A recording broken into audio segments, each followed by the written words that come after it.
প্রত্যেকটা মানুষের একটা সৎ ইচ্ছা থাকে।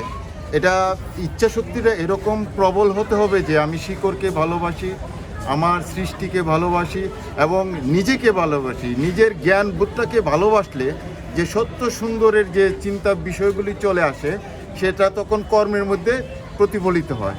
তবে আমরা যেটা অনুভব করছি, আস্তে আস্তে আমরা সত্য সুন্দরের পথে যাব এবং নতুনভাবে নিজেকে উদ্যমী করব এবং সহযোগিতার হাত বাড়াবো একে অপরকে। এই যে সার্বজনীন একটা উৎসব যেটা আমরা বৈশাখ নববর্ষ হিসাবে পালন করি, সেটা সার্বজনীন পাঞ্জাবের জগতে একটি বিশ্বস্ত নাম শাবাব এথনিক ওয়্যার। থাকার জন্য প্রত্যেকটা ধর্ম বলেন, ব্যক্তি বলেন বা সংগঠন বলেন, কোনো গোষ্ঠী বলেন, এটাকে মতবিরোধের বাইরে না রেখে সবাই যখন একত্রে আমরা এই সত্য জিনিসটাকে তুলে ধরতে পারবো, যেটা আমাদের এই শোভাযাত্রাটা কিন্তু এখন শুধু বাঙালির না, ইন্টারন্যাশনাল হেরিটেজের ইউনেস্কো কর্তৃক স্বীকৃত, যেটা আমাদেরকে গৌরবান্বিত করে।